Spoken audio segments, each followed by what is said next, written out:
నేను కప్పర్ ప్రసాదరావు, మీరు చూస్తున్నది అమ్మా న్యూస్. ఏది నిజం కార్యక్రమానికి స్వాగతం. పత్రికల్లో వస్తున్నటువంటి వార్తలన్నీ నిజాలేనా? ఆ వార్తల్లో వెనుక దాగినటువంటి అసలు మర్మం ఏంటి? ఈ విషయాన్ని వెలికి తీసేటువంటి కార్యక్రమంలో ఏది నిజం. ఈరోజు ముందు మనం ఈ కార్యక్రమంలో ఆంధ్రజ్యోతి దినపత్రిక చూద్దాం. ఆంధ్రజ్యోతి దినపత్రికలో వివేక హత్య ఆస్తుల కోసం కాదు అని చెప్పి నిన్న షర్మిల మాట్లాడినటువంటి మాటల్ని ప్రధాన వార్తగా ఇందులో వేశారు. అట్లనే దస్తగిరి స్టేట్మెంట్ తర్వాతే నాపై కన్ను, నేను అమాయకుడిని, హైకోర్టులో గ్రేడ్ ఇచ్చినటువంటి స్టేట్మెంట్ కూడా ఇందులో ప్రధానంగా కనబడుతుంది. ముఖ్యమైనటువంటి వార్త వర్షార్పణం. రైతులు ఆరుగాలం శ్రమ, అకాల వర్షాల పాలు, తడిసి ముద్దైన ధాన్యం రాసులు, వడగళ్లకు పొలాల్లో ఎల్లరాలిన వడ్లు, తడిసిన ధాన్యం కొనాలి, పరిహారం ఇవ్వాలి. పలు చోట్ల రైతుల ధర్నాలు, రాస్తారోకోలు. పంట నష్టం 5 లక్షల ఎకరాలకు పెరిగే ఛాన్స్, అన్నదాతలు ఆందోళన వద్దు, ప్రభుత్వం అండగా ఉంటుందని చెప్పి కేటీ రామారావు చేసినటువంటి ప్రకటన. హైదరాబాద్ బోర్బండలో గోడ కూలి ఇటుకలు పాడుతో 8 నెలల చిన్నారి మృతి, రాష్ట్రంలో నేడు వర్షాలు, వాతావరణ శాఖ. చెరువు 10,000 ఇచ్చి రైతుల్ని ఆదుకున్నాం. ఇప్పటికే రాష్ట్ర ప్రభుత్వం 10,000 ప్రకటించింది. ఇంకో 10,000 కేంద్రం ఇస్తే చెరుకు 10,000 ఇచ్చి రాష్ట్ర రైతుల్ని ఆదుకుందామని చెప్పి హరీష్ రావు చేసినటువంటి ప్రకటన కూడా ఒకటి మనకు ప్రధానంగా ఇందులో కనబడుతుంది. ఇదే తీరు గవర్నర్ రాజకీయ శాఖలు ప్రభుత్వ బిల్లులు తిరస్కరించడం, వివరణ అడగడంపై, మున్సిపల్ చట్టాల బిల్లుపై వివరణను తప్పుపడుతున్న నేతలు, కోఆప్షన్ సభ్యులకు మతం రంగు కులం సరికాదనే ధ్వజం, మునుపటి గవర్నర్ లేని అభ్యర్థులు తమిళసైకి ఎందుకని ప్రశ్న. ఇది కూడా ఒక ప్రధాన వార్తగా మనం ఇందులో చూడొచ్చు. సచివాలయంలో సీఎం తొలి సంతకం దేనిపై? దళిత బంధు 2వ విడత ఫైల్ పైన, కొత్త సంక్షేమ పథకం ప్రకటన, కేసీఆర్ సంతకంపై సర్వత్రా చర్చ, మొదలైన శాఖల తరలింది. ఇది అంటే 30వ తారీఖున సచివాలయం ప్రారంభం ఉంది. దానికి సంబంధించినటువంటి వార్త కూడా ఇక్కడ మనకు కనబడుతుంది. దుకాన్ గేట్ ఠాణాలో కస్టోడియల్ డెత్, ఫోన్ చోరీలో యువకుడి నిర్బంధం, చెవుల్లోంచి రక్తం వచ్చేలా దెబ్బలు, అపస్మారక స్థితిలో బాధితులు, వెంటనే ఆర్ఎన్పిని పిలిచి చికిత్స, విషమించడంతో గాంధీ ఆసుపత్రికి, అర్ధరాత్రి మృతి, ఆసుపత్రి వద్ద భారీ జనంతో కుటుంబీకుల ధర్నా అనేది కూడా ఒకటి వచ్చింది. బహుమతిగా 1,500 కోట్ల ఆస్తి, ముంబైలో 22 అంతస్తుల భవనం, తన కుడిభుజం లాంటి ఉద్యోగికి అందజేసిన ముఖేష్ అంబానీ అని కూడా ఒక వార్త కనబడుతుంది. 12 లక్షల మందితో కిసాన్ ర్యాలీ. జూన్లో మహారాష్ట్ర నిర్వహణ, అక్కడ జడ్పీ ఎన్నికల్లో పార్టీ జెండా ఎగరాలి. మహారాష్ట్రలో ప్రతి ఒక్కరు పార్టీ కమిటీలు, భారత్ పరివర్తన మిషన్ గా బీఆర్ఎస్, ప్రతి ఎకరానికి సాగునీరు నినాదం. కేసీఆర్ సమక్షంలో బీఆర్ఎస్ లోకి పలువురు మహారాష్ట్ర నేతలు. వచ్చే వారం ఢిల్లీకి ముఖ్యమంత్రి కేసీఆర్, పలువురు నేతలతో సమావేశాలంటూ వార్తలు మనం ఇలా ఆంధ్రజ్యోతి దినపత్రికలు చూడొచ్చు. అట్లనే ఒకసారి ఈనాడు దినపత్రికను చూస్తే, ఈనాడు దినపత్రికలో కూడా రెక్కల కష్టం వర్షార్పణం. ఇదంటే రైతులకు కలుగుతున్నటువంటి ఇబ్బందులు, అకాల వర్షాల వల్ల వచ్చినటువంటి ఇబ్బందులనే ప్రధానంగా వార్త రాసినట్టే. ప్రతి ఒక్కరూ ఓ కేసీఆర్ కావాలని చెప్పి మహారాష్ట్రలో పార్టీ బలోపేతం చేస్తాం, వచ్చే జడ్పీ ఎన్నికల్లో మన జెండా ఎగరాలి, 10-12 లక్షల మందితో కిసాన్ ర్యాలీస్, పార్టీలో వచ్చే మరాఠ నాయకులు అని చెప్పి ఒక వార్త కూడా మనం ప్రధానంగా కనబడుతుంది. రైతుల కష్టం నీళ్లు చెప్పిస్తుంది చెప్పి హరీష్ రావు చేసినటువంటి ప్రకటన. తర్వాత అన్నదాతలు ఆందోళన చేయని చెప్పి కేటీఆర్ చేసినటువంటి ప్రకటన కూడా ప్రధానంగా కనబడతా ఉంది. 1,00,000 మంది రైతులు నష్టపోయారు. 27 జిల్లాల్లో 4 లక్షల పైగా ఎకరాల్లో దెబ్బతిన్న పంట. సర్వేల పేరుతో జాప్యం చేయకుండా పరిహారం చెల్లించాలి. సీఎం కు బండి సంజయ్ లేఖ కూడా ప్రధానంగా ఇందులో కనబడతా ఉంది. తర్వాత 10 మంది జవాన్లను బలిగొన్న మందుపాత్ర అని చెప్పి ఛత్తీస్గఢ్ లో మావోయిస్టుల ఘాతం, డ్రైవరు మృతి, పలువురికి గాయం, ప్రధాని మోదీ సంతాపం అని చెప్పి ఒక వార్త ఇలా కనబడతా ఉంటే. కంచెకు పాకిన కరెంటు అంటే ఈదురుగాలు బీభత్సానికి మంగళవారం తిరిగిన విద్యుత్ తీగలు, అన్నదాత ప్రాణాలు బలిగొని కొన్ని చోట్ల వాటిని సరిచేయకుండానే విద్యుత్ సరఫరా పొందుతుండటంతో రైతులు విద్యుత్ ఘాతానికి గురై మృతి చెందారు. కుమ్రంభీం జిల్లా సిర్పూర్లో రాఘవపూర్లో బుధవారం ఉదయం ఈ ఘటన జరిగింది. అంటే వర్షాలకు గాలికి తెగిపడినటువంటి కరెంట్ తీగలు సరిచేయకపోవడం వల్ల పొలానికి వేసుకున్నటువంటి కంచెకు కరెంట్ షాక్ వచ్చి రైతులు చెల్లేటువంటి వార్త కూడా ఇలా మన ప్రధానంగా ఈనాడులో కనబడతా ఉంది. సత్వర కొనుగోలు అవిచట్ల పరిష్కారం చెప్పి గణనీయంగా పోయిన ధాన్యం దిగుబడి, సేకరణ కేంద్రాలు పెరిగినప్పటికీ అకాల వర్షాలతో ఇబ్బందులు అనేటువంటి వార్త. అంటే రైతు కూడా రైతాంగానికి సంబంధించిన వార్తలు ప్రధానంగా కనబడతా ఉంది. అట్లనే వివేక హత్యకు సునీత దంపతుల కుట్ర వాదన అర్ధరహితం అని చెప్పి ఎన్నెల్లి షర్మిల ఫోటో మొదటి పేజీలు వేసి ఈనాడు రాసుకుంది. వివేక పేరుగా ఆస్తులు అన్ని ఆమె పేరుగానే ఉన్నాయి. హత్యలో ఆమె భర్తపై ఆరోపణలు సరికాదు, ఆస్తి కోసమే అయితే సునీతను చంపేవారు. చిన్నాన్న వ్యక్తిత్వ హనం సహించరాండి. వైతాపా అధ్యక్షురాలు వైఎస్ షర్మిల అంటూ వైఎస్ షర్మిలకు సంబంధించిన ఒక వార్త కూడా మనం ఈనాడు దినపత్రికలు ప్రధానంగా చూడవచ్చు. ఇక ఒకసారి సాక్షి దినపత్రికను పరిశీలిస్తే, కళ్ళాల్లో కన్నీళ్లు అంటే అందరూ అన్ని పత్రికలు నిన్న సంబంధించినటువంటి అకాల వర్షానికి రైతులు నష్టమైనటువంటి వార్తలను రాసినాయి. రాష్ట్రంలో అకాల వర్షాలతో భారీ దెబ్బతిన్న పంటలు, కోతకు వచ్చిన వరి అంతా నేలపాలు, పలు చోట్ల ఎకరానికి క్వింటాల్ ధాన్యం కూడా రాని పరిస్థితి, కోసి పెట్టిన వరి నీట మునిగింది. కొనుగోలు కేంద్రాల్లోనూ ఇదే దుస్థితి. 5 లక్షల టన్నుల మేరకు ధాన్యం తడిచిపోయిన భారీగా పంట నష్టంతో లబోదిబోమంటున్న రైతులు. కొనుగోలు కేంద్రాలకు వడ్డీ వచ్చే పరిస్థితి లేదంటూ పౌర సరఫరాల శాఖ. 1 కోటి టన్నుల అంచనాలు సగమైన రావడం అనుమానమని వెల్లడి. 5 రోజులు 4.5 లక్షల ఎకరాల నష్టం. అకాల వర్షాల నష్టంపై వ్యవసాయ శాఖ ప్రాథమిక అంచనా. నెల రోజుల్లో 2 సార్లు భారీ వర్షాలు, మొత్తం 9.5 లక్షల ఎకరాల నష్టం. భారీగా దెబ్బతిన్న వరి, మొక్కజొన్న, మిర్చి పంటలు. మళ్లీ వర్షాలు హెచ్చరికతో రైతుల ఆందోళన. క్షేత్రస్థాయిలో పర్యటించిన వ్యవసాయ శాఖ ఉన్నతాధికారుల వార్తల్లో ఉంది. అండగా ఉంటాం పంట నష్టంపై మంత్రి కేటీఆర్. అంటే రాష్ట్రానికి ఆరెంజ్ అలర్ట్. నేడు కూడా వానలు, పలు చోట్ల భారీ వర్షాలకు ఛాన్స్ అని చెప్పి ఇంకొక వార్త కూడా మనకి ఇక్కడ అనమాట. భారత్ పరివర్తన మిషన్ గా బీఆర్ఎస్ అని చెప్పి, దేశంలో గుణాత్మక మార్పు కోసం కృషి అని చెప్పి కేసీఆర్ గారి పక్కన ఒకటి. తర్వాత సర్వసభ్య సమావేశానికి సర్వం సిద్ధం అని చెప్పి ఈ రోజు బీఆర్ఎస్ పార్టీ సర్వసభ్య సమావేశం దానికి సంబంధించినటువంటి ఒకటి. ఆర్టిజన్ల సమ్మె విరమణ అని చెప్పి ఉద్యోగుల సమ్మె విరమించడానికి వార్తలు ఒకటి మనకు కనబడతా ఉన్నాయి. ఇంకా రాష్ట్రంలో 90 సీట్లతో అధికారానికి వస్తున్నాం. నిరుద్యోగ నిరసన ర్యాలీలో టీఎస్పీసీ చీఫ్ రేవంత్ రెడ్డి కేటీఆర్ బర్తరఫ్ చేయాలని డిమాండ్. మొదటి ఏడాది 2 లక్షల ఉద్యోగాలు భర్తీ చేస్తామని చెప్పి కూడా ఆయన హామీ ఇచ్చినటువంటి వార్త ఒకటి మనకు ప్రధానంగా సాక్షి దినపత్రికలో కనపడతా ఉంది. ఇక ఒకసారి వెలుగు దినపత్రిక చూద్దాం. ఇందులో కూడా ప్రధానమైనటువంటి వార్త వెలుగులో కూడా పంట మునుగుంది, పరిహారం ఇది. రైతు అన్నదాతలు ఆందోళన చేస్తున్నటువంటి ఫోటోలు వేసి చెడగొట్టు వాళ్లకు సర్వం కోల్పోయి రోడ్డెక్కిన రైతులు అని చెప్పి వార్త. అట్నే హరీష్ రావు తర్వాత రేవంత్ రెడ్డి రైతుల్ని పరామర్శిస్తున్నటువంటి వార్తలు, ఫోటోలు కూడా ఇందులో ప్రచారంగా కనబడ్డది. రైతును రాజు చేసే తరీకా ఇదా అని చెప్పి ముఖ్యమంత్రి గారు చేసినటువంటి ఒక ప్రకటన, బీఆర్ఎస్ లో మహారాష్ట్ర నేతలు చేరిన సందర్భంగా ముఖ్యమంత్రి గారు చేసినటువంటి ఒక ప్రకటన కూడా ప్రధానంగా ఇలా మనకు కనబడతా ఉంది. ఆర్టిజన్ల సమ్మె విరమణ. గంజాయి స్మగ్లింగ్ కేసులో లో భారత సంతతి వ్యక్తికి సింగపూర్ లో ఉరి కిలో గంజాయిని తరలిస్తూ 2014లో తంగరాజు అరెస్టు. అతడిపై నేరం నిరూపితమైందని అక్కడి హోంమంత్రిత్వ శాఖ ఆగ్రహం వ్యక్తం చేసిన యునైటెడ్ నేషన్స్ మానవ హక్కుల సంఘాలని చెప్పి ఒక వార్త మనకు కనబడతా ఉంది. మాటేసి పేరు చేశారు. అదే మావోయిస్టుల దాడిలో 10 మంది పోలీసులు, ఓ డ్రైవర్ మృతి అనేటువంటి వార్త. దంతెవాడ జిల్లాలో జరిగినటువంటి ఘటనపై కూడా ఇలా ప్రధానమైనటువంటి వార్తగా మనము వెలుగు దినపత్రికలో చూడొచ్చు. సెక్రటరియట్లకి అన్ని అంటే పాత సెక్రటరీ నుంచి కొత్త సెక్రటరీలకు అన్ని తరలిస్తున్నారు అనేటువంటి వార్త కూడా మనకు ఇలా వెలుగు దినపత్రికలో కనబడుతుంది. అంటే వీటన్నింటికి భిన్నంగా ఉండేటువంటి మరో పత్రిక నమస్తే తెలంగాణ.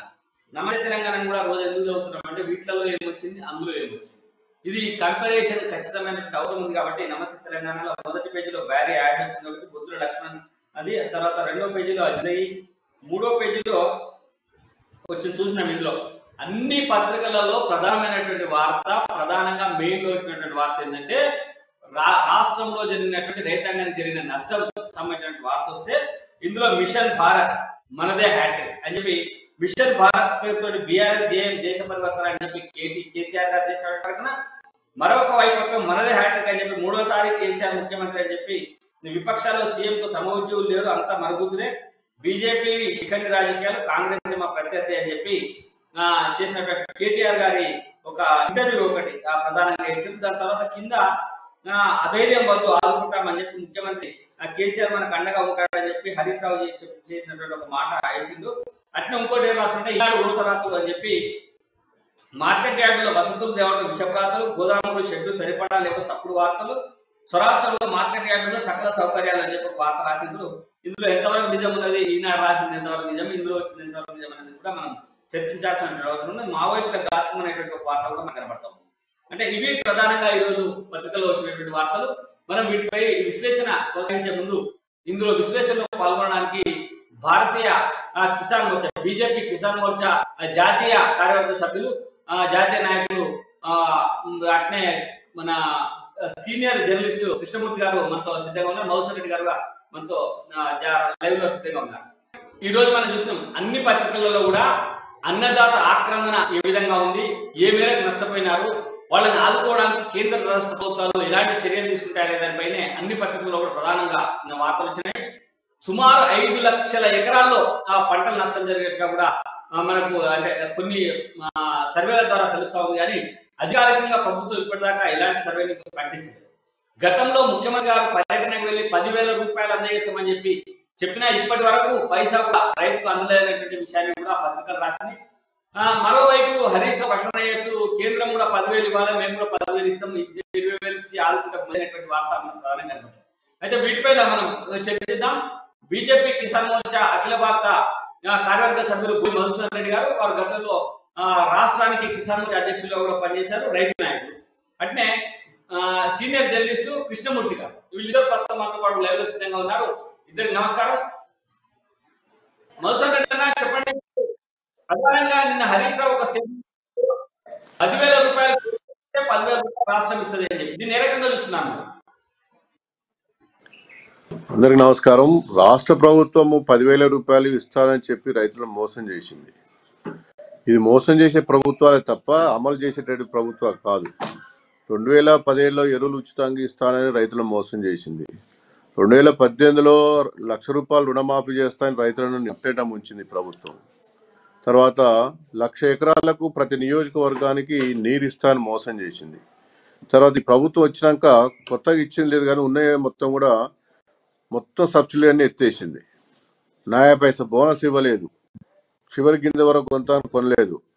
భారత ప్రభుత్వం నరేంద్ర మోదీ ప్రతి క్వింటాలకు వరి ధాన్యానికి ₹2,060 కనీస మద్దతు ధర సిపి ద్వారా డిసైడ్ చేయడం జరిగింది, ఇస్తుంది, అమలు జరుగుతూ ఉంది. Commission for agriculture cost of price ద్వారా ₹2,060 ఇస్తుంది. నిజంగానే ఈ రాష్ట్రంలో, తెలంగాణ రాష్ట్రంలో రైతులకు పైన ఏమాత్రం కూడా ఈ ప్రభుత్వానికి చిత్తశుద్ధి ఉంటే, బాగు చేయాలనే ఉద్దేశం ఉంటే ₹500 బోనస్ ఇవ్వాలి. వాళ్ళ యొక్క ఎన్నికల మేనిఫెస్టోలో అది పెద్ద భగవద్గీతగా చెప్పుకునే మేనిఫెస్టోలో మేము రైతులకు సరిపడా గిట్టుబాటు ధర విధంగా మేము అదనంగా కేంద్ర ప్రభుత్వం ఇచ్చేదానికి అదనంగా డబ్బులు చెల్లిస్తామని వాళ్ళ యొక్క ఎన్నికల మేనిఫెస్టోలో చెప్పిండ్రు. ఒక్క నయా పైసా కూడా ఇవ్వలే ప్రభుత్వం, ₹1 కూడా అప్పులు తీర్పలే. తర్వాత ఎరువులు మాఫీ చేయలే. ప్రస్తుతం హరీష్ రావు అన్న మాట పూర్తిగా కూడా కేంద్ర ప్రభుత్వం ఇచ్చేటటువంటి ఆయా రాష్ట్రాల్లో స్టేట్ డిజాస్టర్ మేనేజ్మెంట్ ఇచ్చినటువంటి డబ్బులే వీళ్ళు ఇస్తానని హామీ ఇచ్చారు తప్ప రాష్ట్ర ఖజానా నుంచి కూడా ఎన్ని డబ్బులు ఇచ్చినారో ఈ యొక్క హరీష్ రావు బట్టబయలు చేయాలి, ఒక శ్వేతపత్రం విడుదల చేయాలని భారతీయ జనతా పార్టీ మేము డిమాండ్ చేస్తున్నాం. గత వానాకాలం సీజన్లో నష్టపోయిన రైతాంగానికి కానీ, గత యాసింగ్ సీజన్లో నష్టపోయిన రైతాంగానికి కానీ, గత నెల మాసం కింద కూడా ఈ రాష్ట్రంలో బీభత్సంగా వడగాల్పుల వల్ల తర్వాత అతాకుతలమైన తెలంగాణ రాష్ట్రం అంతా కూడా నష్టపోతే 10,000 రూపాయలు ఇస్తామని హామీ ఇచ్చింది. కానీ ఇది హామీల ప్రభుత్వం కానీ అమలు చేసే ప్రభుత్వం కాదు. ఎందుకు ప్రకటన చేసిన 10,000 ఇస్తానని ప్రకటన చేసి ఇంతవరకు ఒక్క నయా పైసా రైతుల ఖాతాలో జమ చేయలేదు. అసలు వాళ్ళ దగ్గర ఒక సమగ్రమైన నివేదిక లేదు. ఈ యొక్క రాష్ట్రంలో పూర్తిగా కూడా మొన్న పూర్తిగా కూడా అతాకుతలం అయిపోయింది. చేతికి వచ్చే పంటలు పూర్తిగా కూడా నష్టపోయి రైతులందరూ కూడా దుఃఖంలో ఉన్నారు. పుట్ల కొద్ది ధాన్యం పండించే రైతు ఇలా పుట్టిన దుఃఖంతో ఉంటే రాష్ట్ర ప్రభుత్వం చేతులు దులుపుకుంటున్నది. ఏం చేసింది ఇప్పుడు రైతుల కోసం ఈ ప్రభుత్వం? ఇంత నష్టం జరిగితే ఒక్కటే ఒక విషయం దీనికి అందరికి కూడా సమాధానం, ప్రధానమంత్రి ఫసల్ బీమా ఈ రాష్ట్రం అమలు చేస్తే, దేశవ్యాప్తంగా అమలు జరుగుతుంటే ఈ రాష్ట్రంలో ప్రధానమంత్రి ఫసల్ బీమా అమలు చేస్తే ఈ యొక్క రాష్ట్రంలో ఈ యొక్క అతివృష్టి, అనావృష్టి, ప్రకృతి వైపరీత్యాల వల్ల దెబ్బతిని నష్టపోయిన రైతాంగానికి వరికి ₹29,000 ఎకరానికి వస్తుంది. ఈ రాష్ట్రంలో రైతులు నట్టేయడం నుంచి ఎవరు? ప్రభుత్వమే కదా. ఈ రోజు ఎందుకు సమాధానం చెప్తున్నా? మధుసూదన్ రెడ్డి గారు, ఒక్కొక్క నిమిషం ఈ విషయం మధుసూదన్ రెడ్డి గారు చెప్పింది కృష్ణమూర్తి గారు విన్నారు కదా. రాష్ట్ర ప్రభుత్వం ఖజానా నుంచి రూపాయి కూడా ఇప్పటిదాకా ఇవ్వలేదు. ఇచ్చినటువంటి ప్రకటన కూడా జాతీయ విపత్తుల నివారణకు సంబంధించినటువంటి ప్రత్యేక నిధులు అవి కేంద్ర ప్రభుత్వం నుంచి వచ్చినటువంటి వాటి నుంచే ఇస్తామన్నట్టుగా ఒక జీవో జారీ చేసింది, అది కూడా అందలేదు. మరి హరీష్ రావు గారు చెప్పినటువంటి మాట కేంద్రం కూడా 10,000 ఇవ్వాలి, రాష్ట్రం కూడా 10,000 ఇవ్వాలి అంటే దాన్ని ఎట్లా అవుతుంది? రాష్ట్ర ప్రభుత్వం హామీ అమలు చేసేటువంటి ప్రభుత్వం కాదని చెప్పి మధుసూదన్ రెడ్డి గారు ఎట్లా చూస్తారు దీన్ని? నిజంగా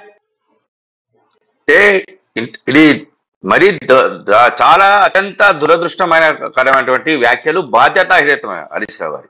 ఎందుకంటే వారు గతంలో చెప్పిన సహాయాన్ని అందజేయలేదు రైతులకు, ఒకటి.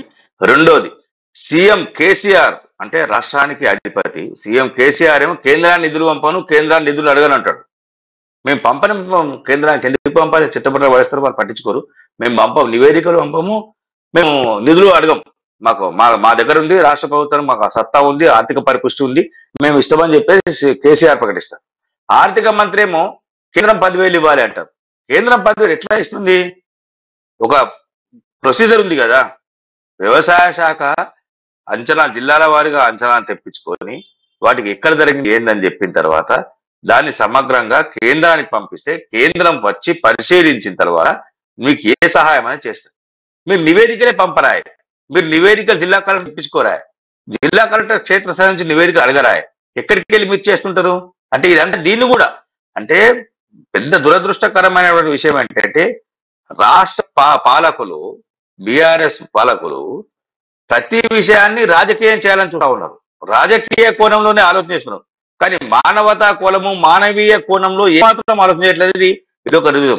కష్టాలు పుట్టే దుఃఖంలో రైతాంగము వాళ్ళని మీరు ఆదుకోండి. గతంలో భద్రాచలం వెళ్ళినప్పుడు 10,000 ఇస్తామన్నారు, ఏమైంది ఇతర బాధితులకు?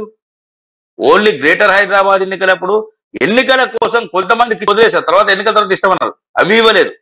అంటే చెప్పడమే కానీ చేతలు చేయాలి. కొంత రైతాంగం విషయంలో మాత్రం రాజకీయం చేయడం అనేది అత్యంత బాధాకరం, అత్యంత దురదృష్టకరం. ముఖ్యంగా రైతులను తక్షణమే ఆదుకునేందుకు రాష్ట్ర ప్రభుత్వం రంగంలో దిగాల్సిన అవసరం ఉంది. మాటలు కాదు, చేతలతో దిగాలి. జిల్లా స్థాయిలో కలెక్టర్లకు నిధులు పంపి అక్కడి నుంచి ఆర్డీఓలకు నిలిచి ఎంఆర్ఓల ద్వారా వాటిని పంపిణీ చేసి రైతాంగానికి తక్షణమే ఆదుకునేందుకు ప్రయత్నం చేయాలి. కానీ బాధ్యత గల ఆర్థిక మంత్రి, చాలా బాధ్యత గల ఆయన విషయాలు ఏదో రకంగా ఏదో అంటే మసిబూసి మాడిక చేయడంలో హరీశ్రావుకు పెట్టిన విద్య. ఇది మరోసారి కేంద్రం ఇవ్వలేదు కాబట్టి జాప్యం అవుతుందని చెప్పడానికి మళ్ళీ ఇప్పుడు ఇచ్చే 10,000 కూడా ఏదైతే రాష్ట్ర ప్రభుత్వం ఇస్తున్న 10,000 కూడా SDRF state disaster relief fund కింద ఇస్తారు. అంటే నేషనల్ జాతీయ విపత్తుల కింద కేంద్ర ప్రభుత్వం ఇచ్చే నిధులను రాష్ట్ర విపత్తుల కింద మార్చుకొని వాటిని తీసుకుంటారు.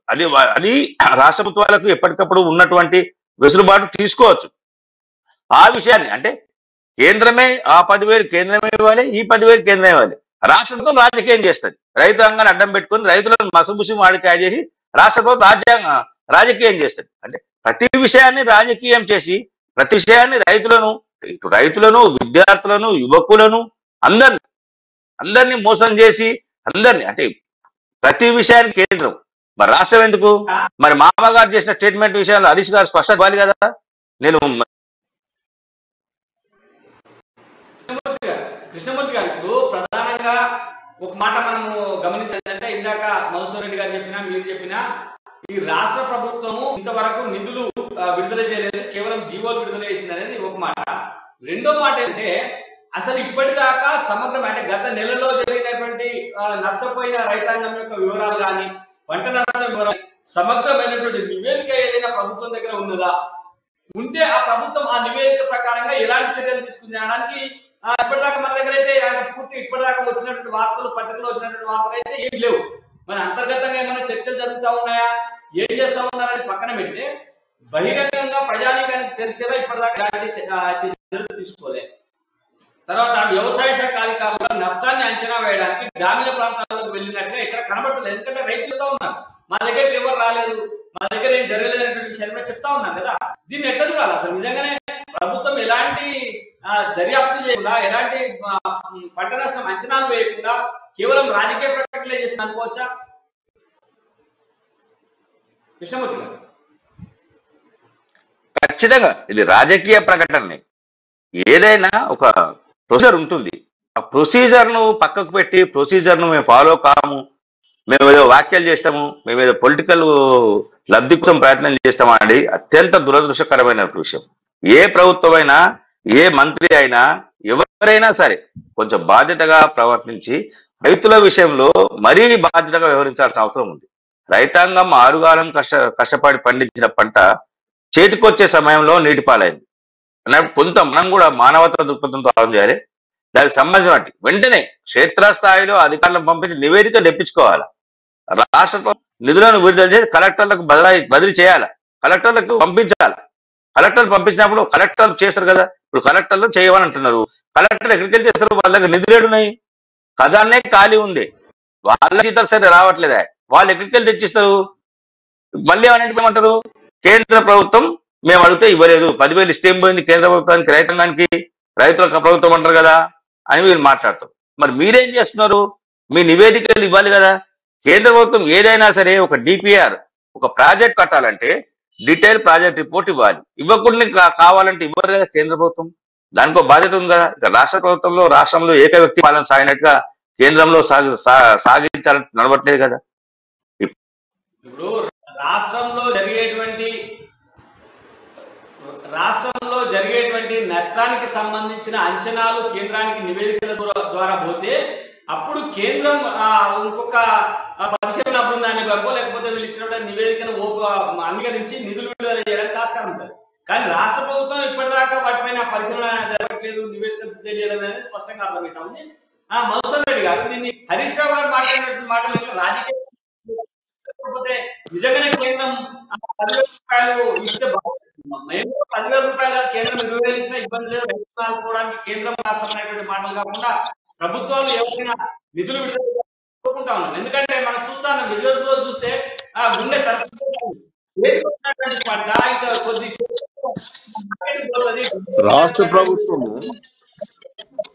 రాష్ట్ర ప్రభుత్వం తమ బాధ్యతను పడిపోయినటువంటి వరి చేను మొత్తం మొలకలు వచ్చినటువంటి పరిస్థితి ఒక దగ్గర, మొత్తం ఇంకా తెంపడానికి సిద్ధమైనటువంటి మామిడికాయలు అన్ని రాలిపోయి రైతులు కన్నీరు ముందు రైతున్నటువంటి పరిస్థితి. ఈ సందర్భంలో రాజకీయాలు అవసరమా? మీరైనా కేంద్రానికి మీ పార్టీ కూడా ఏమైనా దీనిపైన ఒక పరిశీలన జరిపిందా? కేంద్రానికి ఏమైనా నివేదిక ఇచ్చిందా? మీ వైపు నుంచి ఏమైనా కేంద్రం నుంచి ప్రత్యేకమైనటువంటి నిధులు రాబట్టడానికి ప్రయత్నం చేస్తా ఉన్నారు? మధుసూదన్ రెడ్డి గారు, రాష్ట్ర ప్రభుత్వం బాధ్యతారహితంగా ప్రవర్తిస్తుంది. కేంద్ర ప్రభుత్వము గతం 750 కోట్ల రూపాయలు ఇన్పుట్ సబ్సిడీ నష్టపరిహారం కింద రాష్ట్ర ప్రభుత్వానికి ఇస్తే రైతుల ఖాతాలో వేసిందా? ముఖ్యమంత్రి కేసీఆర్ అసెంబ్లీ సాక్షిగా చెప్పిండు రైతులకే ప్రజలకు ఇబ్బంది లేదు, మేము అవసరం ఉన్నాయి పిలిపిస్తామని దాన్ని డైవర్ట్ చేసుకొని అసెంబ్లీ సాక్షిగా వేరే దానికి ఖర్చు పెట్టుకున్నాడు. ఇంత నీచమైన ప్రభుత్వం రాష్ట్రంలో ఉన్నది. ఈ రాష్ట్ర ప్రభుత్వము 2016 సంవత్సరం తర్వాత కేంద్ర ప్రభుత్వము నష్టపరిహారాన్ని 4 ఇంతలు పెంచింది. ఒక వ్యక్తి చనిపోతే గతంలో 2 లక్షల రూపాయలు 4 లక్షలు ఇచ్చింది. ఒక బర్రె చనిపోతే 15,000 నుంచి 60,000 చేసింది. ఒక ఇల్లు కూలిపోతే 60,000 నుంచి 1,20,000 చేసింది. ఈ రకంగా నష్టపరిహారాన్ని పెంచినటువంటి ప్రభుత్వం నరేంద్ర మోడీ గారి ప్రభుత్వము.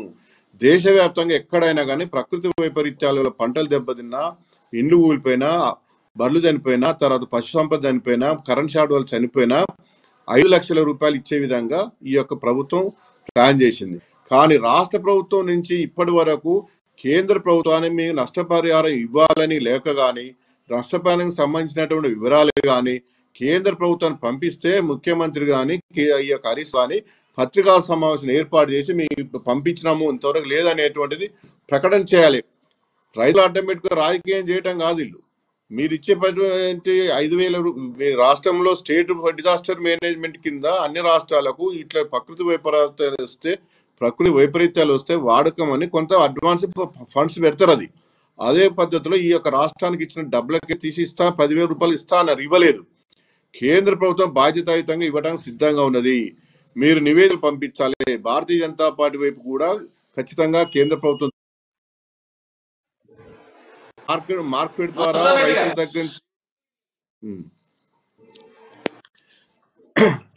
గతంలో కూడా రాష్ట్ర ప్రభుత్వము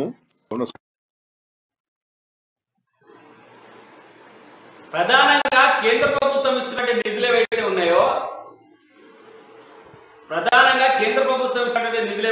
వాటిని రాష్ట్ర ప్రభుత్వం ఖర్చు పెట్టలేదని చెప్పి మీరు చెప్తా ఉన్నారు. కానీ రాష్ట్ర ప్రభుత్వం చెప్తున్నటువంటి మాట ఏంటంటే కేంద్ర ప్రభుత్వమే సరైనటువంటి నిధులు విడుదల చేయడం లేదని చెప్పి ఈ ప్రభుత్వం ఆ ప్రభుత్వం పైన, కేంద్రం రాష్ట్రం పైన, కేంద్రం పైన నెపం మోపుతూ మాట్లాడుతూ ఉన్నారు తప్ప రాష్ట్ర రైతాంగాన్ని ఆదుకోవడంలో ఈ 2 ప్రభుత్వాలు సరైనటువంటి చర్యలు తీసుకోవడం లేదు అని రైతాంగం బాధపడతా ఉన్నారు. దీన్ని ఎట్లా అంటారు? దీన్ని ఏ రకంగా చూస్తారు? లేదు, రాష్ట్ర ప్రభుత్వం పూర్తిగా ఫెడరల్ సిస్టమ్ లో రాష్ట్ర ప్రభుత్వానికి బాధ్యత. కేంద్ర ప్రభుత్వం ఖచ్చితంగా రైతాంగాన్ని ఆదుకోవడం కోసం సిద్ధంగా ఉన్నది. రైతు బంధువును నరేంద్ర మోడీ గారు అందులో దృష్టిలో పెట్టుకొని రైతులకు ఈ యొక్క ప్రకృతి వైపరీత్యాల వల్ల దెబ్బతిని నష్టపోతే ఆదుకోవడం కోసము ప్రధానమంత్రి ఫసల్ బీమా యోజన పథకాన్ని ప్రవేశపెట్టిండు. ఇది రైతాంగానికి ఒక వరం లాంటిది. యాసింగ్ సీజన్ లో ₹1.50 కడితే మిగతాదంతా కూడా కేంద్ర రాష్ట్ర ప్రభుత్వాలు కట్టేది. 2 సంవత్సరాలు ఈ రాష్ట్రంలో అమలు చేసిన తర్వాత ఈ యొక్క పథకం అమలు జరిగితే కేంద్ర ప్రభుత్వానికి పేరు వస్తుంది, మోడీ గారికి పేరు వస్తుంది, బీజేపీ పేరు వస్తుందని రాజకీయ ఉద్దేశాన్ని దృష్టిలో పెట్టుకొని ఈ రాష్ట్రంలో ప్రధానమంత్రి ఫసల్ బీమాను అమలు చేయలేదు. ఈరోజు ప్రధానమంత్రి ఫసల్ బీమా అమలు చేస్తే ఇన్సూరెన్స్ కంపెనీల ద్వారా నష్టపరిహారం వచ్చేది. ఈ యొక్క నష్టం యొక్క పూర్తి వివరాలు కూడా కేంద్ర ప్రభుత్వానికి ఒక సమగ్రమైన నివేదిక తయారు చేసి కృషిని పంపిస్తే ఖచ్చితంగా నష్టపరిహారం ఖచ్చితంగా ఇస్తుంది.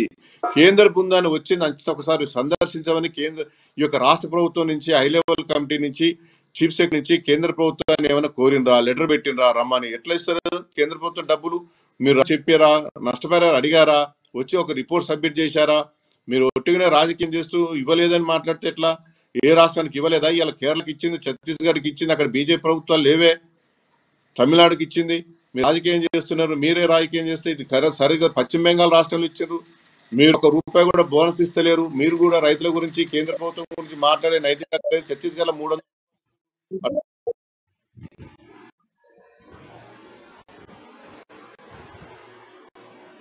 మనం ఇప్పుడు కృష్ణమూర్తి మాట్లాడాలి. కృష్ణమూర్తి గారు, ఇప్పుడు మధుసూదన్ రెడ్డి గారు చెప్తా ఉన్నారు రాష్ట్ర ప్రభుత్వం నివేదికలు ఇవ్వకపోవడం వల్లనే కేంద్ర ప్రభుత్వం నుంచి రావాల్సినటువంటి నిధులు రావడం లేదు, లేదా అంటే మొత్తంగా వివరం లేనప్పుడు ఏ రకంగా విడుదలైన ఒకటి. తర్వాత అనేక రకాలుగా కేంద్ర ప్రభుత్వం ఈ నష్టానికి సంబంధించినటువంటి నష్టపరిహారాన్ని కూడా పెంచింది. అంటే గతంలో ఉన్నదానికంటే రెట్టింపు చేసింది. అయినా రాష్ట్ర ప్రభుత్వం వాడుకోవట్లేదు అనేది ఒకటి. ఫసల్ బీమా యోజనకు సంబంధించినటువంటి కూడా ఆయన ప్రస్తావించారు. ఫసల్ బీమా యోజన వల్ల అమలు చేయకపోవడం వల్ల రైతులు నష్టపోతున్నారు. ఏ రకంగా నిజంగా ఒకవైపు రాష్ట్రం కేంద్రం పైన రాష్ట్రం పైన కేంద్రం మోపుకుంటున్నారు తప్ప రాష్ట్ర రైతాంగాన్ని ఆదుకోవడంలో ఈ రెండు ప్రభుత్వాలు చేసినది అనుకోవచ్చా?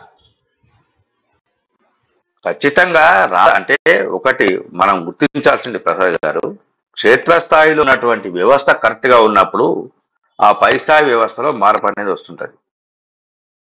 రాష్ట్ర ప్రభుత్వము తన బాధ్యతను విస్మరించి తన రాజకీయ స్వార్థం కోసమే పనిచేయడంతో ఈ మొత్తం రైతాంగానికి రాష్ట్రంలో ఇబ్బందులు ఎదురవుతున్నాయి. సకాలంలో ఒక కావాల్సిన సహాయం అందట్లేదు. ఒక రైతు బంధు ఇచ్చి మేము మొత్తం అయిపోయింది, రైతాంగాన్ని ఆదుకుని అయిపోయింది, రైతాంగాన్ని ఏమనంటే 24 గంటల కరెంటు, ఉచిత విద్యుత్తు, నీళ్లు, రైతు బంధు 3 మిగతాపట్లేదు. ప్రకృతి వైపరీత్యాలు సంభవించినప్పుడు మీరు 3 ఇచ్చారు, ఓకే, రాష్ట్ర ప్రభుత్వం 3 ఇచ్చింది. రైతాంగం పడ్డ కష్టానికి ఫలితం వచ్చే సమయంలో ప్రకృతి కన్నెర చేసిన వాళ్ళ మీద మొత్తం పోయింది. ఇప్పుడు దానికి ఎవరు బాధ్యత వహించాలి? రాష్ట్ర ప్రభుత్వం మినిమంగా తన కనీస బాధ్యతగా వ్యవహరించాల్సిన అవసరం ఉంది. క్షేత్రస్థాయిలో పంట నష్టాన్ని అంచనా వేయించాల్సిన బాధ్యత ఎవరిది అంటే కేంద్ర ప్రభుత్వం వచ్చి కూర్చొని గ్రామ స్థాయిలో ఉన్నటువంటి అగ్రికల్చర్ ఆఫీసర్ను పంపించి సర్వే చేయించి మండలానికి పంపించి అక్కడి నుంచి ఆర్డీ పంపించి అక్కడ కలెక్టరేట్ పంపించి అక్కడ రాష్ట్ర ప్రభుత్వం పంపించాలా? ఇది ఆ రాష్ట్ర కేంద్ర ప్రభుత్వం చేయాల్సిన పని. రాష్ట్ర ప్రభుత్వం రాజకీయం చేసి కూర్చుంటుందా? ఒకవేళ కేంద్ర ప్రభుత్వమే నేరుగా జోక్యం చేసింది అనుకోండి, ఏమంటారు వీళ్ళు? మేము పని చేయట్లేదా, కేంద్రం చేస్తుంది, అతి ఉత్సాహం ఎందుకు, మా మీ నమ్మకం లేదా, మాకు వేయొచ్చు కదా డబ్బులు, అవి మేము ఇవ్వలేము ఆ సహాయాన్ని, మేము చేయలేము ఆ పని, మాకు అది కూడా చేత కాదని మళ్ళీ అట్లా మాట్లాడతారు కదా. అంటే ఎటు చేసినా మాకు నడుస్తుంది. మాకు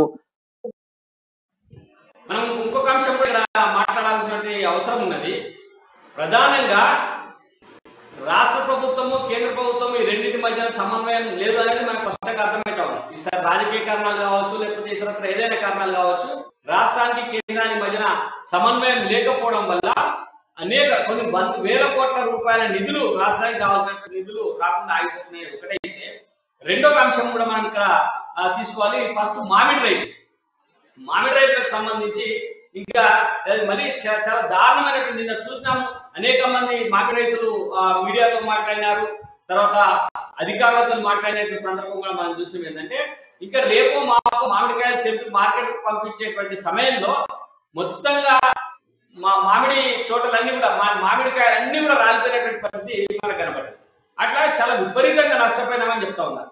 మరి ఒకవైపు పంట నష్టం అంచనాలో ఎకరానికి 10,000 ఇస్తామని చెప్పి ప్రభుత్వం ప్రకటించింది. అది కేవలం వరి, మిరప లేకపోతే ఇట్లాంటి పంటలకే పంట నష్టం ప్రకటించింది.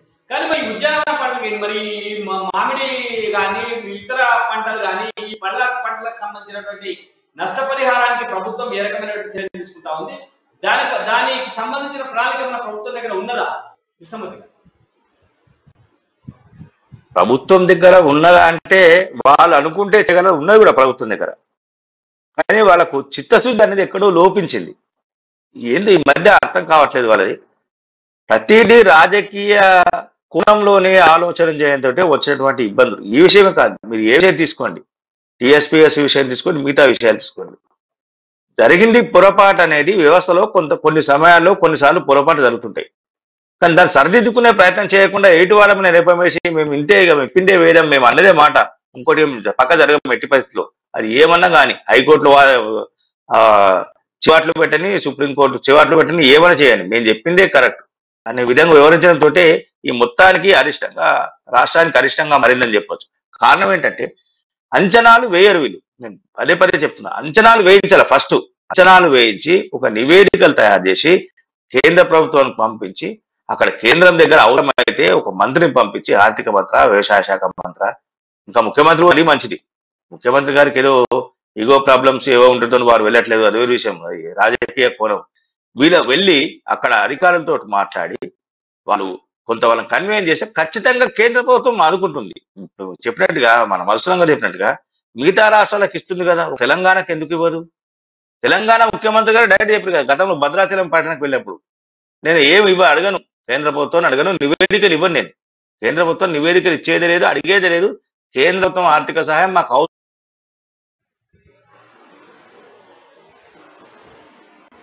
అంటే హరీష్ రావు గారి ఒక కోణము, కేసీఆర్ గారు ఒక కోణమా? ఎలా ఇది?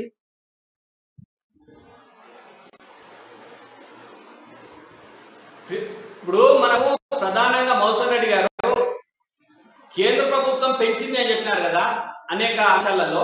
మరి రాష్ట్రంలో మామిడి రైతులు నష్టపోయినారు, రాష్ట్రంలో మామిడి రైతులు విపరీతంగా నష్టపోయినప్పుడు మామిడి రైతులను ఆదుకోవడానికి కేంద్రం దగ్గర ఉన్నది, నా దగ్గర రిపోర్ట్ ఉన్నది. ఒక వ్యక్తి ఈ యొక్క వర్షం వల్ల చనిపోతే ఇదివరకు యూపీఏ గవర్నమెంట్ ఉన్నప్పుడు 2 లక్షలు ఇచ్చేది. ఇప్పుడు మోడీ గారు వచ్చిన తర్వాత 2016లో పరిహారం పెంచిన ప్రభుత్వం అనేటువంటి హెడ్డింగ్ వచ్చింది. 4 లక్షల రూపాయలు ఉన్నది, దాని 1 లక్ష వీలుగా ఇస్తున్నారు. తర్వాత 1 ఎకరానికి 25,000 రూపాయలు చొప్పున వరికి ఇస్తారు, ఒక గేదె చనిపోతే ఇస్తారు. తర్వాత ప్రతి ఒక్క మామిడి తోట కానీ, బత్తాయి కానీ, నిమ్మ కానీ, కూరగాయలు కానీ ఆ యొక్క మార్కెట్ రేటు ప్రకారంగా కేంద్ర ప్రభుత్వము నష్టపరిహారం, ఇన్పుట్ సబ్సిడీ ఇవ్వడానికి కేంద్ర ప్రభుత్వం చొరవ తీసుకుంటుంది. ఇదే కోణంలో మన రాష్ట్రం కంటే ఎక్కువ ఇతర రాష్ట్రాలు కూడా జరుగుతుంది, ఇస్తున్నారు. ఇవన్నీ ఇవ్వడానికి కేంద్ర ప్రభుత్వం సిద్ధంగా ఉన్నది. ఇంతెందుకు గత సంవత్సరం తెలంగాణ రాష్ట్రంలో మార్కెట్ ద్వారా కందులు కొనుగోలు చేసి డబ్బులు ఇవ్వకుండా ఎగ్గొట్టిరు వీళ్ళు, చేతులు ఎత్తేసారు. నాఫెడ్ ద్వారా కొనుగోలు చేసింది కేంద్ర ప్రభుత్వం ఇచ్చేసింది. రాష్ట్ర ప్రభుత్వం కొనుగోలు చేసినటువంటి మార్కెట్ ద్వారా కందులు కొనుగోలు చేస్తే ఇవ్వకపోతే ఎగ్గొడితే వాళ్ళందరూ మా దగ్గరికి వస్తే, మీకు తెలుసు కిషన్ రెడ్డి గారు, బండి సంజయ్ గారు కూర్చోబెట్టి వాళ్ళందరూ పిలిపించి మాట్లాడి రివ్యూ చేసి వాళ్ళని కోపం చేసి, మీకు సిగ్గు లేదా, ఎందుకు లేదంటే కేంద్ర ప్రభుత్వంతో మాట్లాడి డబ్బులు ఇప్పించినాం. మీరు చేయవలసిన బాధ్యత కూడా మేమే చేసినాం. ఈ రాష్ట్రంలో కందుల పైసలు ఎగ్గొట్టింది మీరు వాళ్ళ కేంద్ర ప్రభుత్వం నుంచి మాట్లాడే నైతిక హక్కు హరీష్ రావుకు లేదు. మీరు ఏ పైసలు అడిగి తీయలేదు చెప్పండి. ఇచ్చిన డబ్బులకు అసలు మీరు యూటిలైజ్ చేసే సర్టిఫికేట్ లేవు. నేషనల్ ఫుడ్ సెక్యూరిటీ కింద ఇచ్చినాము, అన్నిటికీ ఇచ్చినాం. ప్రతి దాంట్లో 65% కేంద్రం ఇస్తున్నది, 45% 35% మీరు ఇవ్వలేక స్కీమ్స్ అన్ని కూడా వచ్చిన డబ్బులనే డైవర్ట్ చేస్తా ఉన్నారు. మీరు ఇచ్చినటువంటి డబ్బుల కన్నా లెక్కలు ఇవ్వండి, మీకు ఏ దాంట్లో డబ్బులు ఇవ్వలేదు చెప్పండి. మీరు గతంలో 750 కోట్ల రూపాయలు ఇన్పుట్ సబ్సిడీ ద్వారా, ఇన్పుట్ సబ్సిడీ నష్టపరిహారం రైతులకు ఇవ్వాలని కేంద్ర ప్రభుత్వం ఇస్తే మీరు ఎందుకు రైతుల ఖాతాలో జమ చేయలేదు? నష్టాన్ని మీరు వాడుకున్నారు, ఆ డబ్బులు మీరు ఇచ్చిందా? ఇది చీటింగ్ కాదా? కేంద్ర ప్రభుత్వం ఇచ్చిన డబ్బులు, రైతులకు ఇచ్చిన డబ్బులు మీరు తీసుకునేది ఎట్లా? ఇది ఎంత మోసం ఇది? మీరు అది అన్ని కూడా పక్కన బయటపడుతుందని మేము కేంద్ర ప్రభుత్వం మేము డబ్బులు అడగము, ఆ లెక్కలను ఇవ్వలేదు వీళ్ళు. 750 కోట్ల రూపాయలు ఇన్పుట్ సబ్సిడీ రైతులకు తెలంగాణ రాష్ట్రం ఇస్తే ఎంతమంది రైతులకు మీరు జమ చేసిరో లెక్క అడిగింది కృషి భవన్. నాకు కూడా తెలుసు, ఇవ్వలేదు, వీళ్ళు మోసం చేసిరు, డైవర్ట్. రైతులకు అవసరం లేదని అసెంబ్లీలో చెప్పింది నాకు ముఖ్యమంత్రి గారు. ఇది పద్ధతి కాదు కదా. ఇప్పుడు మళ్ళీ కేంద్ర ప్రభుత్వం ఇవ్వలేదు. మీరు చేసే బాధ్యత కేంద్ర రాష్ట్ర ప్రభుత్వాలు, ఏ ప్రభుత్వాలన్నా ఏ పార్టీ ఉన్నా ఆదుకోవాల్సిన బాధ్యత ఉంటుంది. మీరు చేసేటువంటి బాధ్యత సక్రమంగా నిర్వహించి కేంద్రం నుంచి కూడా మాకు కొంత సాయం కావాలని అడిగితే, ఇవ్వకపోతే అప్పుడు కేంద్ర ప్రభుత్వం దోషి పెట్టవచ్చు. మీరు లెటర్ ఇయ్యరు, మీరు మొత్తం నష్టపరిహారం అంచనా ఇవ్వరు, గత ఇచ్చిన డబ్బులన్నీ కూడా మింగేస్తారు. ఈ రోజు స్కీమ్స్కి ఇచ్చిన డబ్బులన్నీ కూడా మింగేస్తుంటారు. ఇప్పటి వరకు కూడా 2 మాసాల కింద జరిగినటువంటి నష్టపరిహారం వివరాలు కేంద్ర ప్రభుత్వానికి, కృషి భవన్కి అందజేయలే. వీళ్ళు ఇస్తే ఖచ్చితంగా కేంద్ర ప్రభుత్వం మీరు డబ్బులు ఇప్పుడు ఇచ్చినటువంటి 10,000 రూపాయల ప్రకటన కూడా స్టేట్ డిజాస్టర్ మేనేజ్మెంట్ కింద కేంద్ర ప్రభుత్వము నిధులు ఇస్తుంది. స్టేట్కి లేవు. స్టేట్ డిజాస్టర్ మేనేజ్మెంట్ కింద రాష్ట్ర ప్రభుత్వం నిధులు ఉండవు. అది పూర్తిగా కేంద్ర ప్రభుత్వం నిధులై తీసుకొని ప్రతి రాష్ట్రంలో కూడా అట్లా అడ్వాన్స్ పెడతారు. ముఖ్యంగా ఒక అంశం మనం జర్నలిస్ట్ కృష్ణమూర్తి గారితో కూడా మాట్లాడాల్సిన అవసరం ఉన్నది. కృష్ణమూర్తి గారు, ఇప్పుడు మనం గమనిస్తా ఉంటే మధుసూదన్ రెడ్డి గారు చెప్తా ఉన్నారు, కేంద్రం రాష్ట్ర ప్రభుత్వం పంపితే కేంద్రం ఇస్తుంది, రాష్ట్ర ప్రభుత్వం అంటుంది కేంద్రం ఇస్తేనే లేదు. సరే, ఈ కేంద్రానికి రాష్ట్రానికి మధ్యన ఉండబడేటువంటి వివాదంలో లేకపోతే ఒకరిపై ఒకరు డామినేషన్ లేకపోతే ఎవరికి పేరు వస్తుంది అనేటువంటి అంశాన్ని అవ్వడం వల్ల చాలా రైతాంగం తీవ్రంగా నష్టపోతున్నటువంటి పరిస్థితి మనం గమనిస్తాం. ఇది ఒకవైపు అయితే కొనుగోలు కేంద్రాలను పెంచకపోవడం వల్ల, కొనుగోలు కేంద్రాల్లో సరైనటువంటి సౌకర్యాలు లేకపోవడం వల్లనే ఎక్కువగా కొనుగోలు కేంద్రాలకు వచ్చిన వడ్లు కూడా కొట్టుకుపోయినటువంటి పరిస్థితి మనం గమనిస్తాం. చాలా దగ్గర కొనుగోలు కేంద్రాల నుంచి వర్షం పడడంతో డ్రైనేజీలో పడిపోయినటువంటి వడ్లు కొన్ని వేల క్వింటాల ధాన్యం నీటిపాలైనట్టుగా మనం గమనిస్తాం. ఏది మరి రాష్ట్ర ప్రభుత్వం కొనుగోలు కేంద్రాలు చాలా బ్రహ్మాండంగా ఉన్నాయి, అన్ని దగ్గర ఏర్పాట్లు చేశామని చెప్తా ఉన్నారు. కానీ రైతులకు టార్పాలిన్ కూడా ఇవ్వడం లేదు పైన కప్పుకోవడానికి చెప్తా ఉన్నారు. ఎట్లా చూడాలి? చెప్తున్నా కదా, అమ్మ పెట్టుక తినదు, అమ్మ పెట్టదు, అడుగు తినదు అని తయారైంది. రాష్ట్ర ప్రభుత్వం కావాల్సిన ఏర్పాట్లు చేయలేదు, కావాల్సిన సౌకర్యాలు కల్పించలేదు. ఒక రైతాంగానికి ఎక్కువగా ప్రాధాన్యత ఇవ్వాల్సిన అవసరం ఉంది, దాంట్లో ఎటువంటి అనుమానం లేదు. వాళ్ళతోటే దేశం ఒక అన్నపూర్ణ దేశంగా విరాజిల్లుతున్నది, దాంట్లో ఎటువంటి అనుమానం లేదు. ఈ విషయం కాదు, ఏ విషయంలోనూ రాష్ట్ర ప్రభుత్వం తన బాధ్యతలను సక్రమంగా నిర్వహించదు. వేరే వాళ్ళు నిర్వహిస్తామంటే వాళ్ళ సహకరించే వీళ్ళకు లేదు, సహకరించే స్థాయి వీళ్ళకి లేదు. కేవలం ప్రతిదీ రాజకీయ కోణంలోనే ఆలోచన చేసి, ప్రతి విషయాన్ని రాజకీయం చేసి, రాజకీయ పంగా దాన్ని కలుపుకొని, రాజకీయ అవసరంగా ఒక రాజకీయ ఆయుధంగా వాడుకోవాలని వీళ్ళు భావిస్తా ఉన్నారు. రెండవది, మార్కెట్ కమిటీలకు సంబంధించి మార్కెట్ కమిటీలలో మేము సౌకర్యాలు కల్పించాం, దేశానికే ఆదర్శం, ప్రపంచానికే ఒక రోల్ మోడల్ గా ఉంటామని చెప్తున్నారు.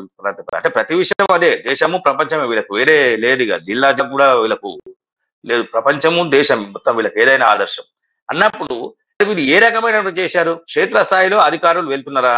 పోనీ రాష్ట్ర ప్రభుత్వం అధికారులు వెళ్ళి పంట చేతికొచ్చే సమయం వచ్చింది, రైతులకు కావాల్సిన సౌకర్యాలు ఉన్నాయా, లేకపోతే ఏం కావాలి, మన షెడ్లు వేయాలా, టార్పాలిన్ కావాలా, ఎన్ని టార్పాలిన్ కావాలి, వ్యవస్థ ఎలా ఉంది అనేది కొన్ని మార్కెట్ కమిటీలలో ప్రసాద్ గారు ఇప్పటికీ కూడా రైతు బహిర్భూమికి పోదామంటే కూడా లేని పరిస్థితి ఉంది. వాళ్ళు ఎక్కడికి పోవాలి?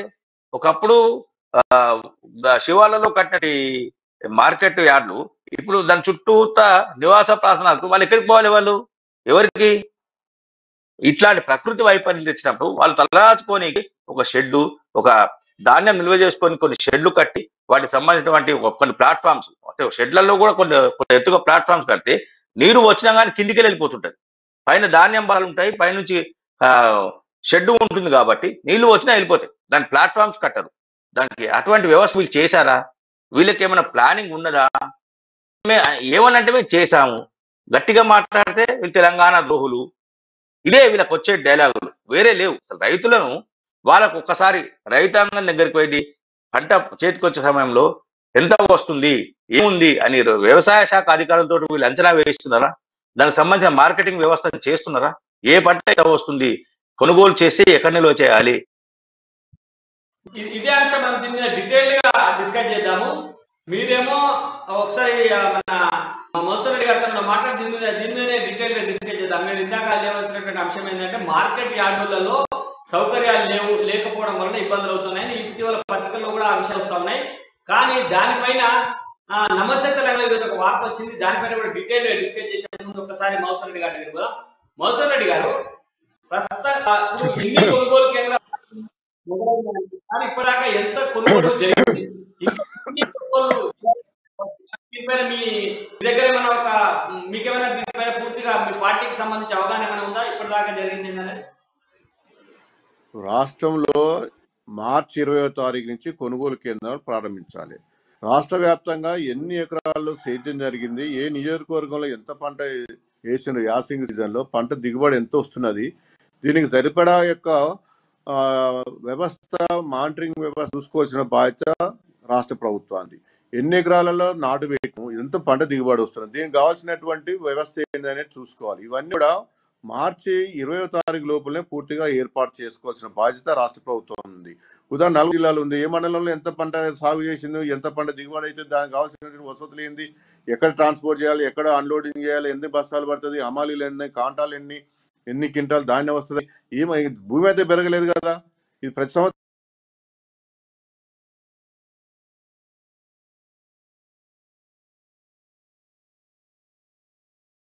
ఉన్నట్టుంది. మౌసూర్ రెడ్డి గారు సరే, అది కొద్దిగా టెక్నికల్ ప్రాబ్లం ఉన్నట్టుంది. ప్రధానంగా ఈ రాష్ట్ర ప్రభుత్వం అన్నింటినీ పరిగణలోకి తీసుకొని ఏర్పాటు చేయాలి. ఈవెన్ ఎన్ని బస్తాలు అవసరమైంది అంటే గోనె సంచులు ఎన్ని అవసరమైతే కూడా గోనె సంచుల ప్రొక్యూర్మెంట్ కూడా జరిగి ఉండాలి. కానీ గత ఎన్ని అనుభవాలు వచ్చినప్పటికీ కూడా రైతాంగానికి నష్టం లేదా ఈ ప్రభుత్వం ఎలాంటి చర్యలు తీసుకోవడం లేదు. ఎందుకంటే గోనె సంచులు శుద్ధి ద్వారా కూడా ఈ ప్రభుత్వం సరఫరా చేయలేనటువంటి పరిస్థితిలో ఉన్నది అనేది గత అనుభవాలు మనకు స్పష్టంగా కనబడతా ఉన్నాయి.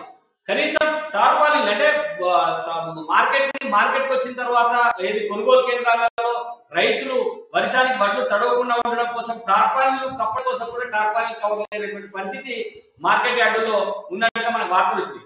కానీ ఇందాక మౌసూర్ రెడ్డి గారు కూడా స్పష్టంగా అదే చెప్పింది. వీళ్ళు ఏ టైంలో ఏది చేయాలో ఆ టైంలో అది చేయకపోవడం వల్ల ఇబ్బందులు ఏదైతున్నాయి అనేది అంతనే మౌసూర్ రెడ్డి గారు చెప్పిండేది. అవును, ఇప్పటికి కూడా కొన్ని జిల్లాల్లో నిన్న యాదాద్రిలో పోచంపల్లి, చౌటుప, పంతంగి తిరిగినా ఎక్కడ లేదు. తాటికాలు తిరిగినాము, నకరకాలు, కట్టగూరు, తర్వాత మామిడిపల్లి, మా జిల్లా అధ్యక్షుడు నిన్న ఢిల్లీ ఇవన్నీ తిరుగుతా ఉన్నాం. రాష్ట్ర వ్యాప్తంగా బండి సంజయ్ గారు అన్ని దిక్కులు తిరుగుతా ఉన్నాయి. ఈ రోజు కలెక్టర్లకు రిప్రజెంటేషన్ ఇస్తున్నాం, కమిషనర్కి ఇస్తున్నాం. ఇప్పటివరకు కూడా పంట నష్టం విషయంలో కూడా పూర్తి స్థాయిలో రిపోర్ట్ లేదు. కొనుగోలు కేంద్రాలు ఏదో అక్కడ బీజేపీ టీఆర్ఎస్ సంబంధించినటువంటి ప్రజాప్రతినిధులు వచ్చి అక్కడ ప్రారంభించి చేతులు దులుపుకుని తప్ప ఎక్కడ కూడా సరైనటువంటి, ఇంతకుముందు అన్నట్టు కృష్ణమూర్తి గారు అన్నట్టు బస్తాలు లేవు, హమాలీలు లేరు, ట్రాన్స్పోర్ట్ లేదు. లారీ ఎత్తుకొని తీసుకుపోయి అక్కడ లారీ మన మిల్లు దగ్గర పోతే అనేక రకాల కొర్రీలు పెడుతున్నారు. ఇక్కడ వేసినటువంటి దానికన్నా ఇంకా కట్ చేస్తా ఉన్నారు, ట్రక్ షీట్ ఇస్తలేరు, అనేక నానా రకాల ఇబ్బందులు పెడుతున్నారు. ఇంత పరిస్థితి గతంలో ఎన్నడూ లేదు. గత ప్రభుత్వాల హయాంలో ఉన్న సమస్యలే కానీ ఇంత ఇబ్బంది లేదు. కేవలం రైతులు మొత్తం గొంతున్న చివరి కింద వరకు గొంతున్నట్టు ఒక్క గుంజ కూడా కేంద్ర ప్రభుత్వం డబ్బులు ఇస్తలేము. ఇంకొక అంశం కూడా మన దృష్టికి వచ్చింది. రైతాంగం బాగా బాధపడుతున్నటువంటి అంశం ఎక్కడ అంటే, ఒకసారి కాంటాయి ధాన్యం మన కొనుగోలు కేంద్రానికి పోయిన తర్వాత కాంటాయి రైతు రిసిప్ట్ ఇచ్చిన తర్వాత ఇంకా పూర్తి బాధ్యత ప్రభుత్వానికి ఉంటుందా, రైతులు ఉంటుందా? లేదు, మార్కెట్ యార్డ్లో ఐకేబీ కొనుగోలు కేంద్రానికి తీసుకొచ్చిన తర్వాత మార్కెట్ యార్డ్ ప్రకారంగా ఐకేబీ కొనుగోలు కేంద్రం కానీ పిఎస్సిసికి డబ్బు చేసి రికార్డు రాసుకున్న తర్వాత కొట్టుకపోయినా మొత్తం బాధ్యత రాష్ట్ర ప్రభుత్వాందే. అక్కడ ఒకవేళ ఐకేబీ కొనుగోలు కేంద్రానికి 4 లారీలు తీసుకొచ్చి అక్కడ పోసిండ్రు, మొత్తం రాత్రి వర్షం వచ్చి మొత్తం కొట్టుకుపోయింది అనుకోని దానికి నష్టపరిహారం చెల్లించవలసిన బాధ్యత రాష్ట్ర ప్రభుత్వాందే. పిఎస్సిలో వచ్చిన అంతే, ఇది యాక్ట్ ఉన్నది. కానీ మన రాష్ట్రంలో రైతుల నుంచి వస్తున్నటువంటి ఫీడ్బ్యాక్ రైతులు చెప్తుంది అంటే, రైతు మార్కెట్ ఇది ఐక్య కేంద్రం నుంచి కాదు, మొత్తంగా రైస్ మిల్లు పోయి మిల్లర్ దాన్ని తీసుకొని తరలించిన దాకా ఏ నష్టం వచ్చినా అది రైతు మీదనే పెడతా ఉన్నారు.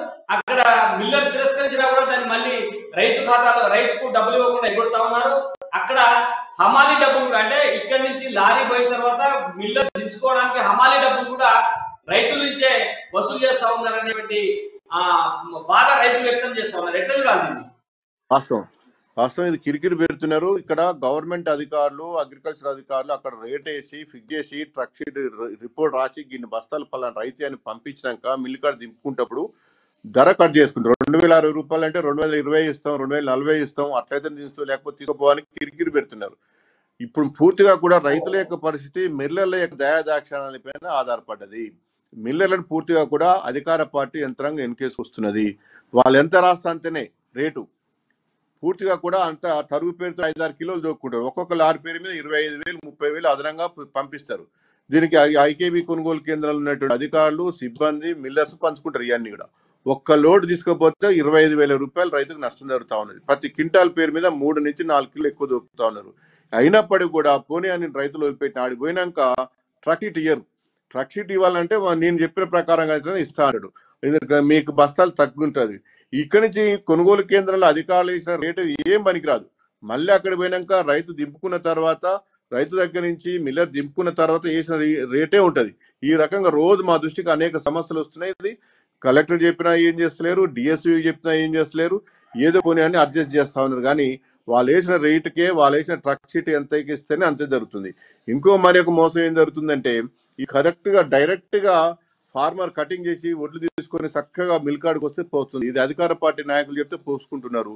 అదే రికార్డ్ తీసుకొచ్చి మళ్ళీ ఐకేబీ కొందరు ఇస్తే వాళ్ళు ఎమ్మటే బిల్ చేస్తారు. ఆ లారీలు తొందర దింపుకుంటున్నారు. రైతులు ఇక్కడ నెల నుంచి 40 రోజుల నుంచి వెయిట్ చేసి లారీ లోడ్ చేసుకొని మార్కెట్ నుంచి తర్వాత మిల్లు కాడిపోతే ఇది చేసుకుంటలేరు. ఇక్కడ పూర్తిగా కూడా రాజకీయంగా బాగా అధికార పార్టీ యంత్రాంగం పూర్తిగా మార్కెట్లో ఇవాళ రాజకీయం చేస్తున్నారు. ఐకేబీ కొనుగోలు కేంద్రాలు మొత్తం కూడా ఈ రాజకీయ టిఆర్ఎస్ పార్టీ నాయకుల చేతిలో గుప్పిట్లో ఉన్నాయి. వాళ్ళ చేతుల్లో ఇప్పుడు ఐకేబీ కొనుగోలు కేంద్రాలు జరుగుతూ ఉన్నాయి. రాష్ట్ర వ్యాప్తంగా ఈసారి ఈ యొక్క యాసింగ్ సీజన్ లో ఎక్కువ ఐకేబీ కొనుగోలు కేంద్రాలు ఈ యొక్క టిఆర్ఎస్ పార్టీకి సంబంధించినటువంటి నాయకుల చేతిలో ఉన్నది. ఎమ్మెల్యే యొక్క తాబేదారుల చేతిలోనే కొనుగోలు కేంద్రాలు ఉండటం వల్ల రైతులను బెదిరిస్తా ఉన్నారు. మీరు నిన్న మొత్తం కూడా మార్కెట్ తిరిగినాం. నేను 8 మార్కెట్ తిరిగి వచ్చిన మొత్తం కూడా ఇబ్బందులు పడతా ఉన్నారు. నిన్న 1100 ఎకరాల భూమిలలో పూర్తిగా కూడా పంట నష్టం జరిగింది. డిండిలో మా జిల్లా అధ్యక్షులు మా వాళ్ళంతా పోయారు. నేను ఇక్కడ పోయిన నకరకల్లు ఈ యొక్క ఏరియాలో నేను తిరిగిన. కాబట్టి ఈ రైతులను పూర్తిగా కూడా రాష్ట్ర ప్రభుత్వము అడ్డికి పావుసేరు చొప్పున అమ్ముకునే పరిస్థితి. ఇంకా మిర్యాలగూడలో అయితే నిలువు దోపు చేస్తాం రైతులను. కాబట్టి రాష్ట్ర ప్రభుత్వం ఏ మాత్రం కూడా రైతుల పక్షాన మాట్లాడతలేదు. పూర్తిగా మిల్లర్ల పక్షాన వ్యవహరిస్తా ఉన్నది. అధికారులు కూడా కొద్ది గొప్ప నిజాయితీగా పనిచేయాలన్నా చేసే పరిస్థితి లేదు. ఈ యొక్క ప్రధానంగా మీరు చెప్తున్నారు అంటే ఒకటే మాటలో చెప్పొచ్చు అంటే ప్రధానంగా మీరు చెప్తున్న దాన్ని బట్టి బాగా అర్థమైంది. ఒకటే మాటలో చెప్పొచ్చు అంటే గులాబీ వడ్లను మాత్రమే ప్రభుత్వం కొనుగోలు చేస్తుంది. వాళ్ళు పంపించిన వాళ్ళకి ఎమ్మటే చేసుకుంటారు. టిఆర్ఎస్ పార్టీకి సంబంధించిన నాయకులు వాళ్ళు లేకపోతే ఎమ్మెల్యే చెప్పిన వాళ్ళు లేకపోతే గ్రామ స్థాయి నాయకులు చెప్పినటువంటి రైతుల వడ్లను మాత్రమే ఐకేపీలో కొంటున్నారు. అవే మిల్లులకు పోతున్నాయి తప్ప నిజమైనటువంటి రైతులకు సంబంధించినటువంటి పోర్టు అనేది స్పష్టంగా మీరు చెప్పిన దాన్ని బట్టి అర్థమైంది. మనం ఇంకో అంశం రేటు 40-50 రోజులు పడుతుంది. 40-50 రోజులు పడుతుంది వాళ్ళకి. అదే అదే అదే అదే జరుగుతాం. అది ఆ కృష్ణమూర్తి గారు ఇంకొక ప్రధానమైనటువంటి అంశం మనం లోతుగా కూడా చర్చించాల్సినటువంటి అవసరం ఉంది. ఏంటంటే ఏదైనా ఒక వార్తా పత్రికలలో వస్తే అందులో నిజాలు ఏమేరకు ఉన్నాయి, అబద్ధాలు ఏమేరకు ఉన్నాయి, కావలసుకొని రాసిరా అసలు పరిస్థితి ఏంటనే దాన్ని పరిశీలించాల్సిన ప్రభుత్వం అలా చేయకుండా తమ పత్రిక ద్వారా ఎదురుదాడి చేసినటువంటి పరిస్థితి. కొన్ని పత్రికలలో ఏమొచ్చిందంటే మార్కెట్ యార్డులలో సౌకర్యాలు లేవు, చాలా ఇబ్బందులు పడతా ఉన్నారు రైతాంగము, అనేక రకాలుగా అవసరం పడుతున్నటువంటి సందర్భంలో గోడౌన్ కూడా లేవు కనీసం వీటిని నిల్వ చేసుకోవడానికి. కాబట్టి ఇవన్నీ ఏర్పాటు చేసుకోవాల్సినటువంటి అవసరం ఉన్నది. పునరుద్ధరించాలా లేకపోతే చర్యలు తీసుకోవాలని చెప్పి పత్రికలలో వార్తలు వస్తే వాటిని ఖండిస్తూ ఇవాళ నమస్తే తెలంగాణలో వచ్చినటువంటి వార్త ఏంటంటే సకల సౌకర్యాలు కల్పించినప్పటికీ కొందరు కావాలని దుమ్మెత్తిపోస్తా ఉన్నారు, ఇది నిజం కాదనేటువంటి మాట రాసింది. దీన్ని ఏ రకంగా చూడాలి గారు? ప్రభుత్వము విమర్శ చేసుకోవాలి, నిజంగా సమస్యలు ఏమైనా ఉంటే సమస్యలు పరిష్కరించాలి కావాలి, తమ పత్రిక ద్వారా ఎదురుదాడి చేయడానికి ఏ రకంగా చూడాలి? అంటే పిల్లి గుడ్డిదైతే పాలు తాగుతుంటే పిల్లి కళ్ళు మూసుకుని పాలుదే లోకమంతా చీకటిగా ఉంది, నన్ను ఎవరు చూడలే అనుకున్న వ్యవహారం ఇది. ఉదికు ప్రచార మాధ్యమాలలో మార్కెట్ యార్డ్లలో మార్కెట్ కమిటీలలో ఐకేపీ కేంద్రాలు అసౌకర్యాలు ఉన్నాయి, ఈ పరిస్థితి అని చెప్పేసి కళ్ళకద్దినట్టుగా కథనాలు రోజు పుంకాలుగా వస్తా ఉన్నాయి. అవన్నీ కాదని చెప్తే ఎట్లా? అది తప్పుగా. అంటే మా పత్రిక మేము ఏమైనా రాసుకోండి, తప్పులేదు. దాంట్లో ఎవరి పత్రిక వాళ్ళు రాసుకోండి. కానీ కొంచెం దానికి కొంత విలువలు ఉంటాయి, జర్నలిజంకు విలువలు కొంత ఉంటాయి, కొంత మేరగానే పాటించాల్సిన అవసరం ఉంది. 2-3 పత్రికలను పెట్టుకొని ఒకటే స్క్రిప్ట్ను 3 పత్రికలు పంపించి ఇది యాజ్ ఇట్ ఈజ్గా వేయండి అని వేయించుకొని ఇదే కరెక్ట్, మేము చెప్పిందే కరెక్ట్, మాకు రాస్తే మాకు ఆ పత్రిక తప్పున్నది ఈ పత్రిక తప్పున్నది. గతంలో ఇదే కేసీఆర్ అసెంబ్లీలో చెప్పలేదా? ఉన్నది వాస్తవాలు రాయండి, వార్తలు రాయండి, మీరు చెప్పండి అని చెప్పారు. మరి అది రాస్తుంటే ఎందుకు అక్కసు? ఒకవేళ వాళ్ళకు ఇబ్బందులు ఉన్నాయి, పత్రికలు ఫలానా పత్రిక ఏ అనే పత్రిక ఫలానా మార్కెట్ కమిటీలో లేవు సౌకర్యాలు ఉన్నది, తెల్లారక్కడికి అధికారులను పంపి చూపించండి, అధికారులతో మీడియా సమావేశం తీసుకెళ్ళి చూపించండి, అవును ఉన్నది తప్పు రాసిన పత్రిక అని.